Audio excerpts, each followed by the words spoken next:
The topic for today's live detailing class is Concours detailing. And to share how to do that, I have a 1960 Plymouth Valiant here. This is actually a very unique and rare car in the car collector world. And one of the things that makes this thing so special is this car is so meticulously restored, it's crazy. The underneath of the car, the frame, the body panels look just like the shiny paint on the outside. The interior is perfect, the engine compartment's perfect. It looks just as good on top as it does underneath. The only problem is the paint is all jacked up thoroughly over the entire car. It is completely uniformly filled with swirls and scratches. And the owner wants to take and display this at an upcoming Concours d'Elegance show. So he's asked me to do the paint correction work, and I thought I'd use this for a video to show how I would tackle that. Now, one of the things you may notice is this actually came with two pieces of chrome stainless or chrome trim, round trim up here, and I've already removed it. And I'm going to share a tip. I left the Valiant emblem on here because I'm going to share a tip on how to take this stuff off carefully. So on the back side of this, there are these little clips with studs. And a lot of times when these things get older, what happens, you go to take it off, they'll snap, they'll break off, they'll twist out. And so the thing I always do is I add a little bit of penetrating fluid and let it soak in overnight before I attempt to unscrew the nut. And I want to show you how I do that. So if you look over here, I'm going to open up the trunk lid. Okay, so go ahead and if you can, pan in. Look how beautiful this trunk compartment is, okay? Everything is flawless, and it has this original mat down here. So if I just take some WD-40, and I have some right here, and I put it up here and I start squirting on these nuts up here, it's going to drip all over and stain this, and the owner's going to kill me. Okay, so the first thing I'm going to do is I keep this big fuzzy orange blanket around for all kinds of things. About a year ago, I buffed out a car by Jeremy Miranda, that had a completely matte hood. So I used that to cover up the matte paint so I didn't get any splatter on it, because just the act of wiping splatter off of matte paint can make it shiny. Then instead of spraying those nuts, here's what I do. I have the Dr. Color Chip commercial rock chip repair system, and with that it comes these cute little cups and these tiny little paint brushes. So what I've already done, but I'll show you again, is I just spray some of this into the cup, okay? So now I got no overspray going inside of the trunk area. Then I take the paintbrush, then I reach up inside here and I just put some on the nut and on the threads, as much as I can reach it. And what this is gonna do is as I start to remove these nuts, the penetrating fluid is going to be lubricating the threads, and it increases my ability to remove them without breaking those studs. So that's why I do that. You know, this is the kind of work you got to do very carefully so you do not make a mistake. Okay, so the next thing I'm going to do is I'm going to go ahead. I've already got a nut driver set up here. I can go ahead and loosen these, and they loosen real easily, no problem. Let them drop right down there onto the clean carpet.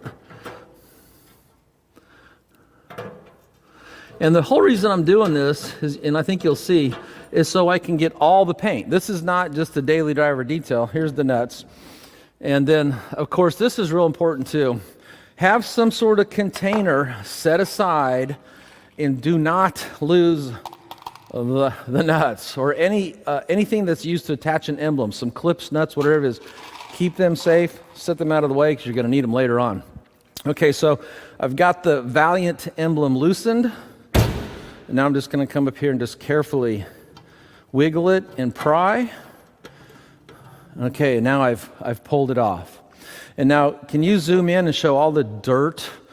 And there's other people's compound and wax around here.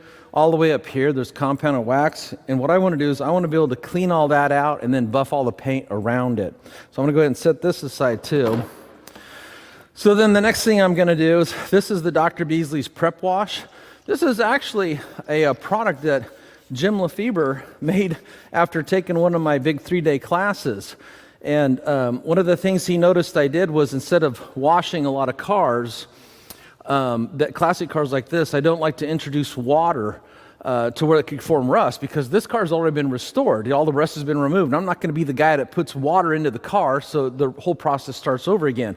One of the most expensive things about restoring an automobile is cutting out rusted body panels, floor sheet metal, any structural components, and then welding and fabricating and restoring it by putting in new sheet metal and getting everything to align. Okay, so I pulled all that stuff off there. Here's one more little bit of compound. So I got all this stuff out of there, so now I can clean it without any dirt getting into my buffing pad. So, but anyway, that's a product that Jim Beasley, he saw me using glass cleaner, and he says, I can make a better product than glass cleaner, so he came out with the prep wash. And I think if you go up to the Dr. Beasley's website, he actually tells the whole story about how he came up with this product. Okay, so Jim, can you zoom in and show the level of swirls in the paint at all here? Can people see that? How's that look on monitor? Yeah? Okay, so, a lot of times when myself or anybody in YouTube world is always doing a demonstration, they're always working on the hood. Okay, it's easy, it's waist high, it's a big flat area. And we used the picture of this trunklet as a promotional picture in the thumbnail. And so I thought, you know what, I'm going to go ahead and do something different, because this is kind of a complex panel to buff out. So I'm going to show you how I would tackle it.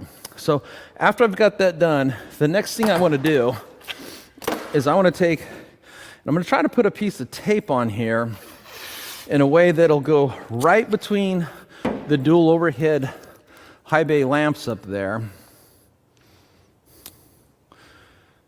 and separate, so we have a separation between before and after, because everybody loves a tape line.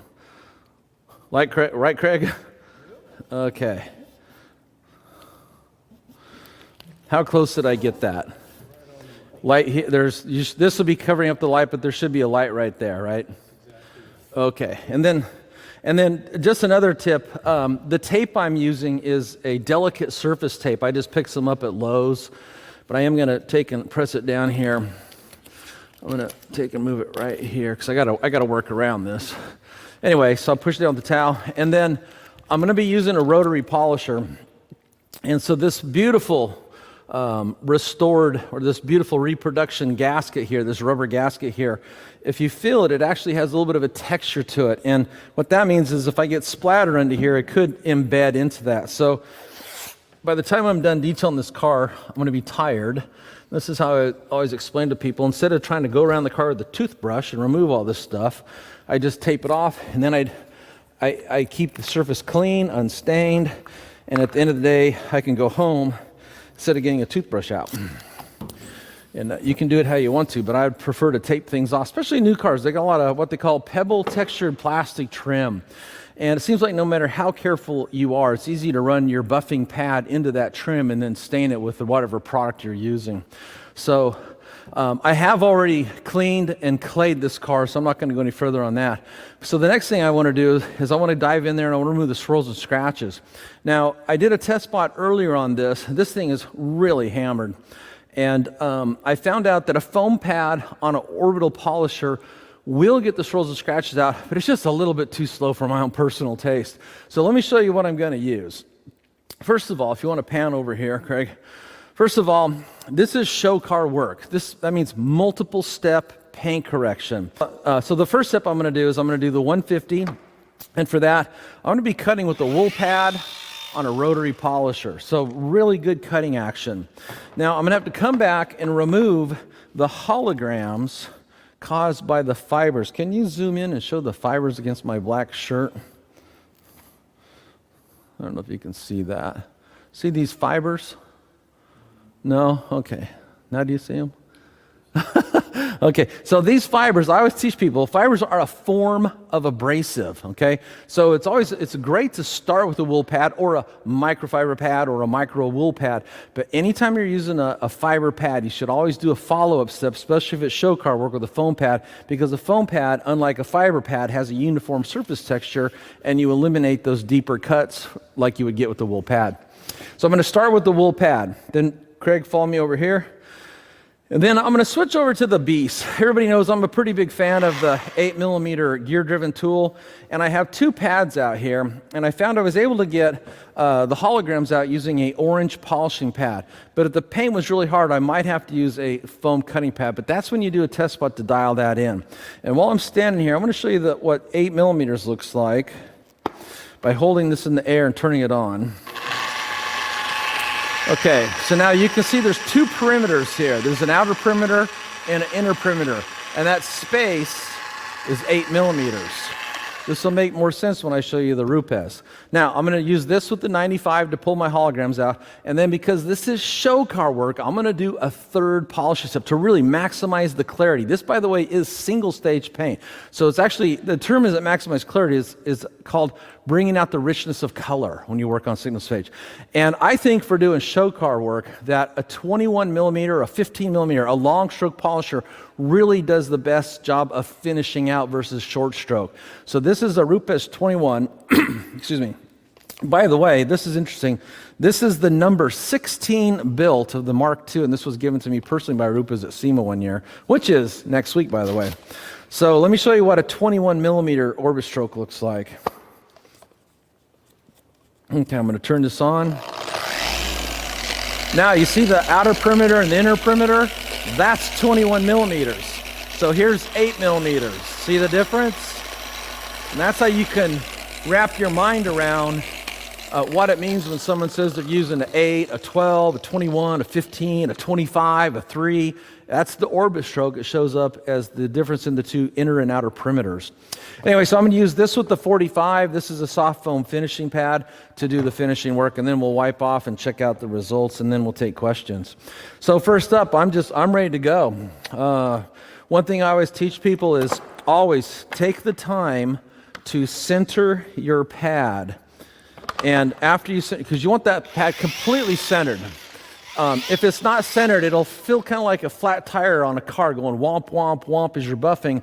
It makes it harder to control, harder to buff, and it tires you out. Then after you get that thing centered, take an ink pen and just hold it against the backing plate. And you can mark that if there isn't a mark already. That'll just make centering it in the future quicker, faster, and easier. Okay. And then the next thing you always want to do is make sure that you clean that pad with the spur. So I always show people with the cordless here, bring that up to high speed, lock that against your leg, and then run that spur from the inside all the way around the outside. You really need to make sure these pads are clean. And I am a huge proponent of cleaning your pad often. Okay, so the pad's ready to go, the product's ready to go, and I know a lot of people are interested in paint thickness, so here's my paint thickness gauge, and let's just take a couple readings. I'm going to take a reading in between these two screw holes here that hold the emblem on. Can you zoom in and get that, Craig? I can read it off. 15.2 mils is what that reads. So I'll just come up here, and I'm going to use these identifying marks, this hole, and kind of go right in the center. And we're at 13.9 mils. And then I need an identifying mark. If I go from this tip to here, kind of right in the middle, we are at 17.5 mils. So try to memorize those if you can. Let me redo those real quick. So this one was 22.4, 23.1 mils up here. 23.1, 16 mils. This thing's all over the place. And then between these two holes right here, we're at 17.3 mils. 23, 16, and 17. And when you're working on a custom paint job, it's really common for the paint thickness to vary. And the thing about paint thickness gauges you got to remember is they measure total film build, okay? So it's not just the amount of paint, this orange paint on the surface, or if it's a clear coat car, it wouldn't just be the clear layer, it's the total film build. So the E-coat, the primer, the base coat, the clear coat, or in this case, probably just primer and then single stage paint. Okay, let's do some buffing. So the first thing I'm going to do, because I got a dry pad, is I kind of want to break this pad in. So I'm going to do this just right up here. I'm going to put a strip of product down. Usually I throw a pencil down here, about the size of a pencil, because you got to remember this pad is dry. It's going to absorb some of this product, and I don't want to be doing dry buffing. So I need to kind of bring this in here. pick up my product, and I want it on the outer edge there. So that's where I'm going to be doing most of my buffing. Now you can see the red paint's coming off, and you can see I've got some product on there. Okay, so anytime you're buffing, always remember you need two things. You need lubrication, and you need abrasive technology. So here's the product I'm actually going to work with now that I've got my pad broke in. And I always tell people, in order to show you how to do it, I got to do it myself. So I'm just going to bring this in, pick up my product. I like to spread it around, then I'm going to come up to the 3 setting, and then just start polishing.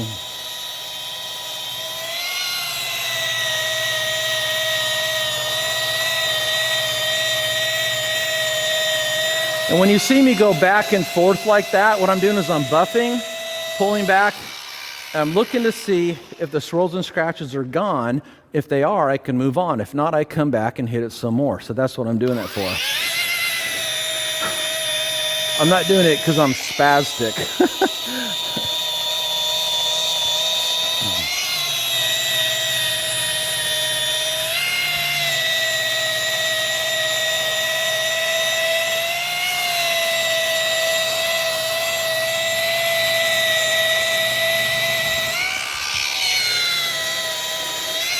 Okay, I think I've got all this major scratches out of there. There are some indent impressions from where that Valiant script sunk into the paint. Those, there's no need to take them out because the script is going to cover them up, and if you try to take them out, chances are really good you'd probably burn through the paint and expose the primer. Okay, so the next thing I want to do is I'm just going to share a technique I call finger painting. So I put some product down up there, and what I want to do is I want to buff out this side part here, this nice angled curve here. And so I'm going to just take some product. So this is the NSP 150. I'm going to use my finger to just finger paint it in here. And so what I'm doing is I'm putting 2 things in there. And I never waste product, so I'll just put that on my pad. I'm putting lubrication and abrasive technology. You need both. I've seen people dry buff and burn through paint. So always remember you need both components. Now, because this pad's spinning this way, I'm going to come down here. Tell you what, Craig, I'm going to try to come to this side. And I'm just going to show you, I'm just going to come in here and just gently pull that product into the spinning pad and buff out that nice little radius curve there. And I'm being very careful not to buff on the raised edge here or here. So I'm just using this part of the pad right there.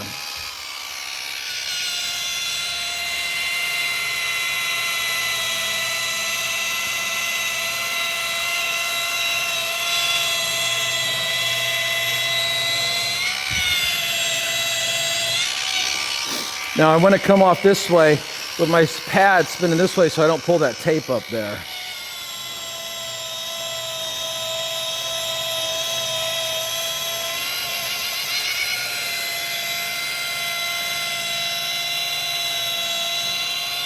Okay, let me check that out.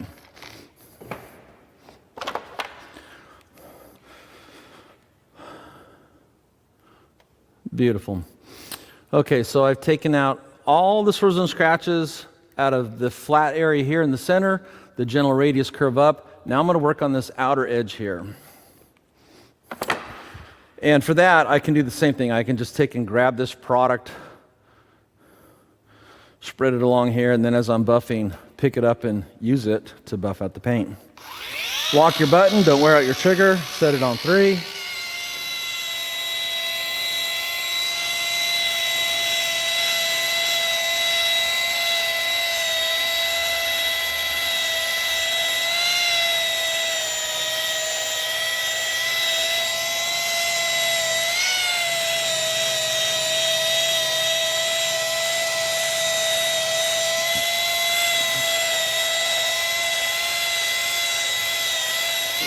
I find this paint to actually be a little bit on the hard side. If it wasn't, I would have just stuck with an orbital polisher and a wool pad.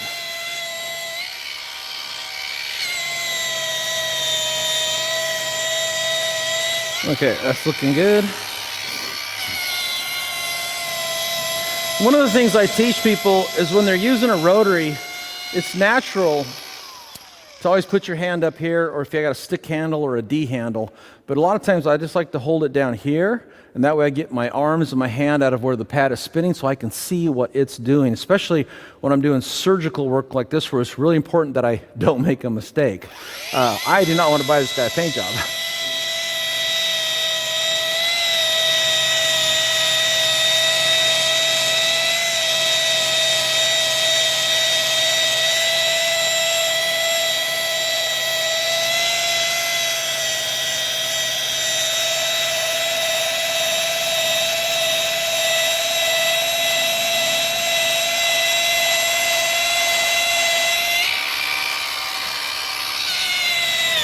So the Dr. Beasley's NSP primers, and we call these primers instead of the conventional terms, compounds and polishes, because what they're doing in essence is they're priming or prepping that paint for ceramic coating. I'm gonna jump over here, Craig. So there's no silicone oils or any conventional oils or fillers like other products use. So after you use any of the primers, you can go right to the coating. You can skip the whole panel wipe process.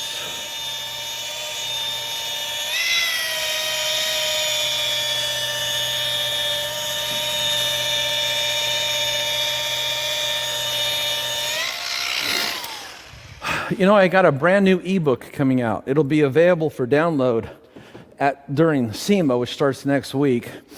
And one of the things I just wrote in this ebook was when doing a test spot is that you don't always have to use a tape line. There's still some squirrels and scratches up here.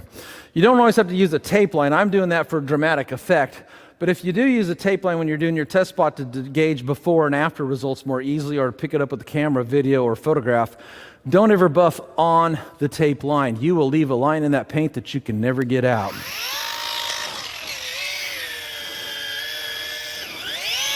Okay.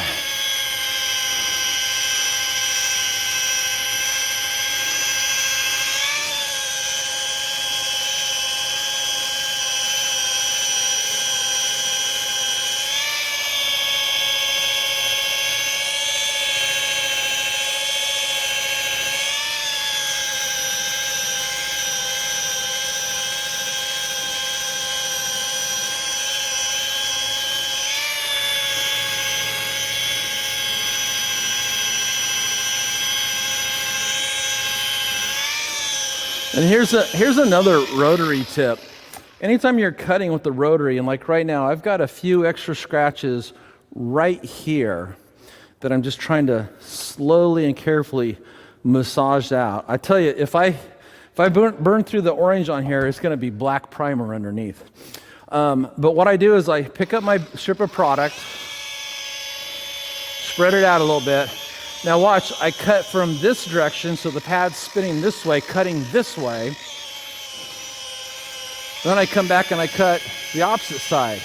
So now the pad's cutting this way. And I attack those swirls and scratches, especially the deeper rids, from two different directions. You could even extrapolate that out and keep changing the directions you buff, but usually two directions is more than enough.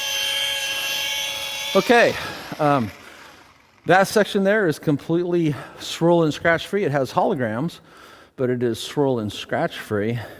And let me just knock this out real quick. Okay, I'm going to push here a little bit.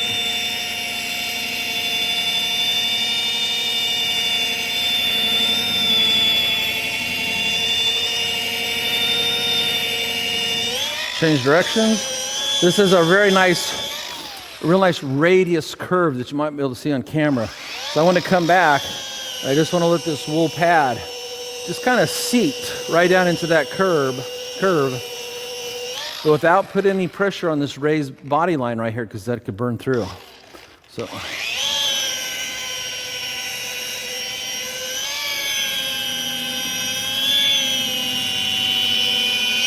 Okay, let's pick a little bit of this up.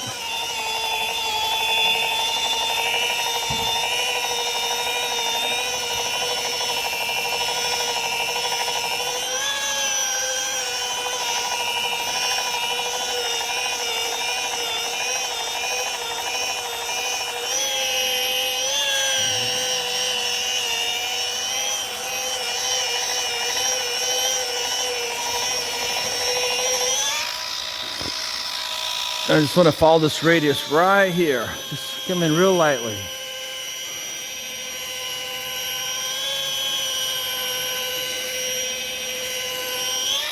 Okay, I was drawing from the product I put there, so I'm going to add some more product. Put a little bit here, put a little bit right there. And look at that red paint. Scary, huh? Okay, pick up my product, then just kind of going back to, as I like to say, just massaging these scratches out, letting the fibers from the wool pad, the NSP 150 microns, gently abrading the paint.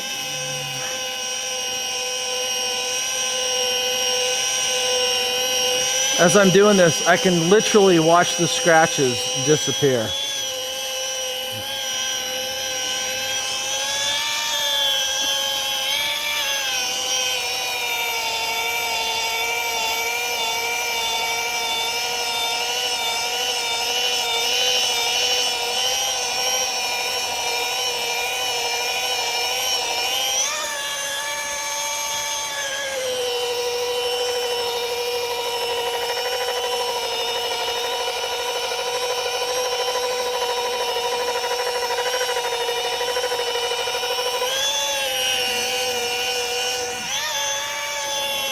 I think I got him, Craig. I know my audience always demands perfection, so I don't ever want to let anybody down. I got what's called a RID right there. So RID stands for Random Isolated Deeper Scratches. And I'm just going to put some right on top. I'll show you where it's at by marking it. It's right there. And usually what happens is when you buff out a car, you remove the thousands or millions of shallow swirls and scratches. What remains are the deeper defects, and these stand out like a sore thumb. And they're called RIDs, Random Isolated Deeper Scratches, because they're random, they're isolated, they're deeper, and they're scratches. Let's see.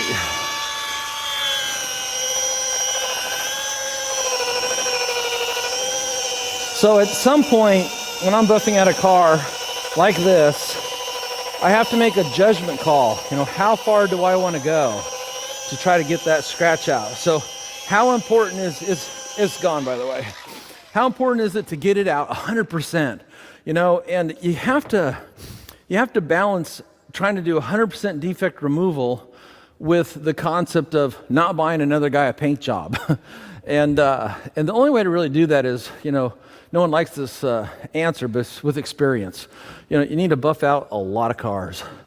And I have a secret technique that I always put into practice that has somehow seemed to work for me for the last 30 years, buffing out cars, maybe 40 years. And that's, I cross my fingers for good luck. So now that we've taken all the major swirls and scratches out of this section of paint, the next thing I need to do is I actually need to take out my holograms. Now, I'm not sure if these will show up, Craig, but let's try. Usually if you hold the paint up and I move it, can you see any wispy lines or 3D lines in there? I can see them with my own eyes. I can see them right here. They're going this way because that's how I move the buffer. Does that help if I go down lower? Anyway, take my word for it. There are holograms because the wool pad, the fibers are abrasive. So the next thing I'm going to do is I'm going to grab the beast. Okay, so this is an 8mm gear-driven orbital polisher.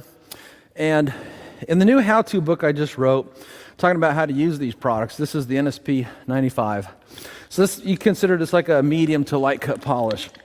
When you're starting out, these products are highly concentrated, but again, we need lubrication and abrasives, two components. So on the internet forever, I always see people talk about using 3 pea-sized drops. And in my mind, that's just ridiculous, at least when you're starting out with the dry pad. You need some level of product to provide a film on the surface of the lubrication and the abrasives. So what I say when you're starting out is put down about 6 dime-sized drops to get that pad so it has enough product on there. By the time you spread it out, you've got a film to work with. You can always add more later on. And then, of course, do the little smushy thing. And I'm going to break my pad in up here just because it's easier to polish.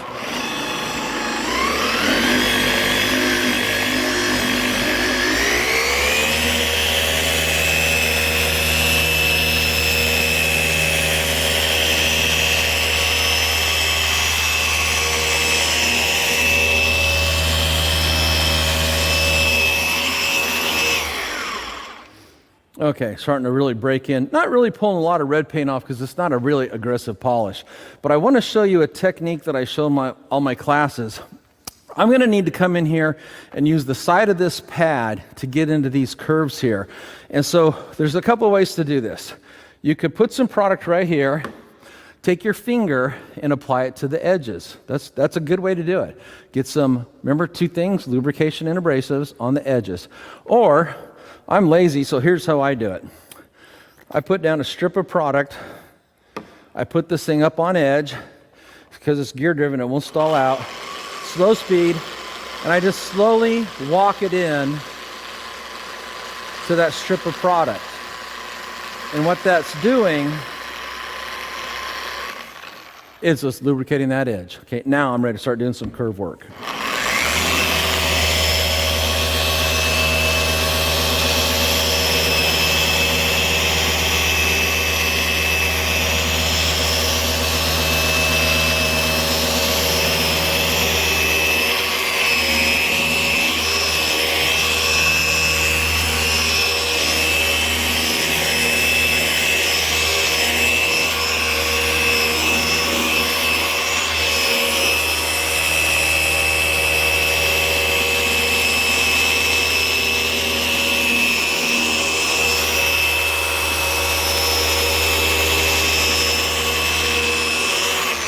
Anytime I've got an edge like this, one of the things I like to do is I like to actually go up on edge and give some dedicated attention to that thin little strip of paint there, about a finger's width, that you really have a harder time doing, just holding the pad flat and pushing harder there. So it'll look like this.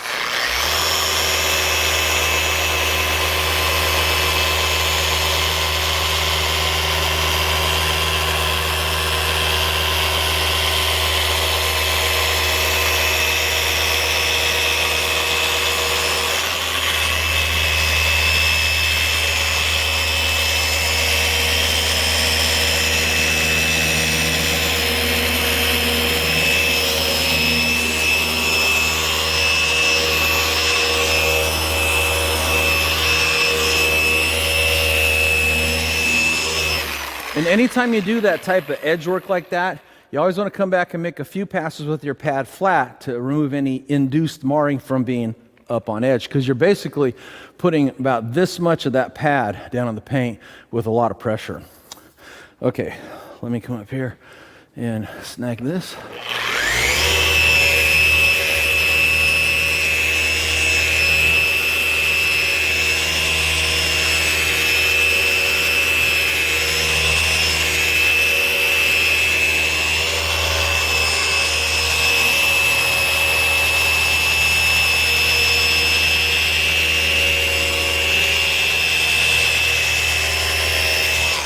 Okay, so I primarily knocked out the center portions. I'm going to come back and do that little edge trick along the edges.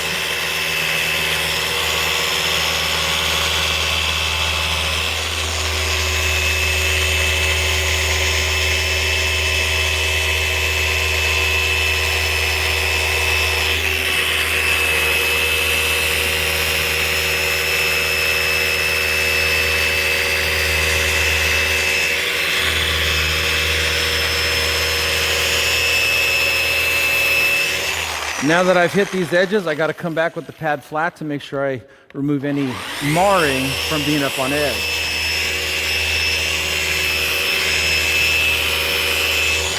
Okay, now this last part in the center.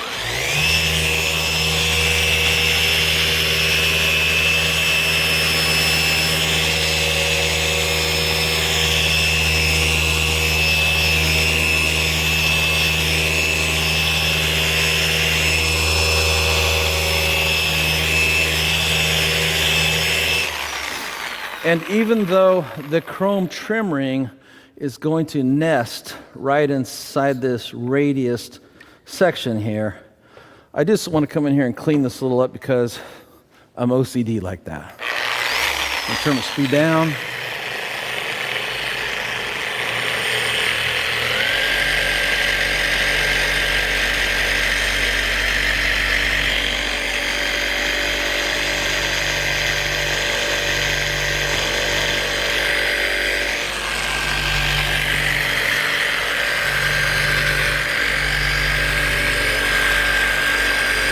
I hit the outer edge too, kind of clean it up.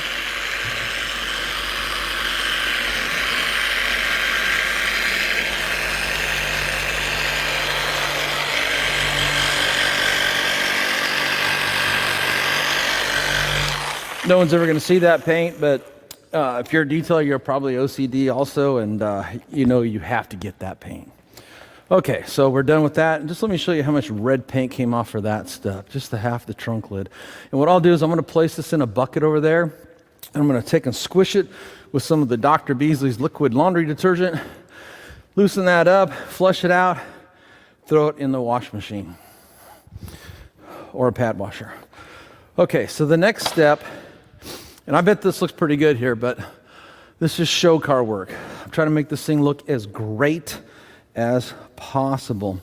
And I've already inspected these, but since I'm here, always look and inspect your towels, both visually and tactically. A lot of times your eyes may miss something that your sense of touch can pick out, because like I always tell people, it takes hours to buff out a car. It takes seconds to put a scratch in. And that's because your towels, your wash mitts, your wiping towels, your drying towels are contaminated. Okay, and you know, the Dr. Beasley's NSP products are all compatible. If I didn't get 100% of the residue off, it would just kind of blend in with the next step. But what I do want to do is remove any paint I've loosened so I don't grind it back in. How's that looking back there to you, Craig? Starting to look like a show car finish, huh? I have to stick around and finish this out tonight. Okay, now I'm going to switch over to the Dr. Beasley's NSP 45. This is a really nice finishing polish. Dry pad. This was for an orange car I detailed a couple years ago. You can still see the pigment in there. Okay, so we're going to put 6 dime-sized drops on here. And 1, 2, 3, 4, 5, 6. Then I'm going to break my pad in just up here where it's nice and easy to polish.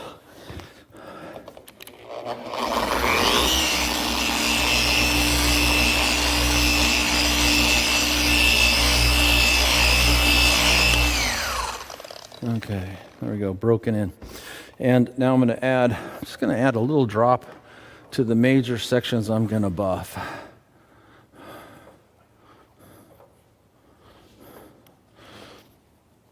Okay. That is speed 4.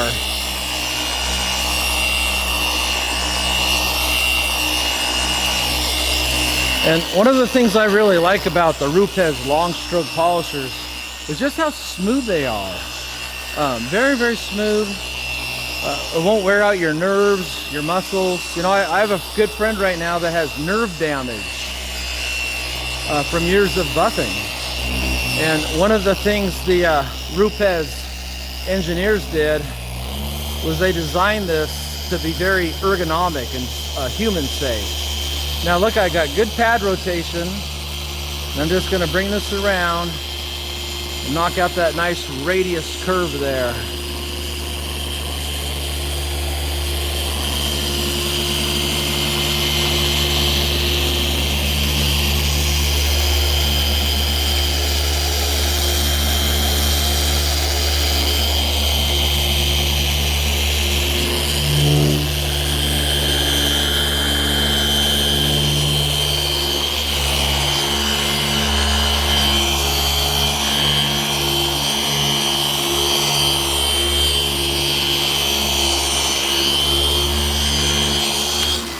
Okay, And again, the reason for the third step is to maximize the full richness of color.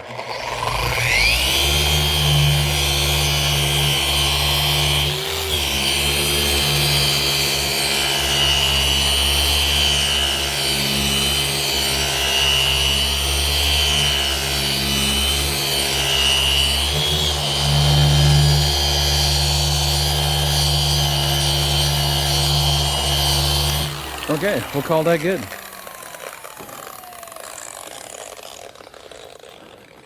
And just for fun, there's some more of that red paint come off. Just a little bit now because we're using a finishing polish.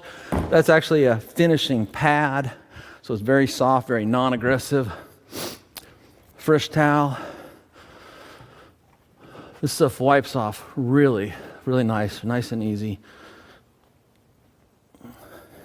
Okay, so what I want you to do at this point is try to pan back and forth or zoom in and try to show that difference between the before and after.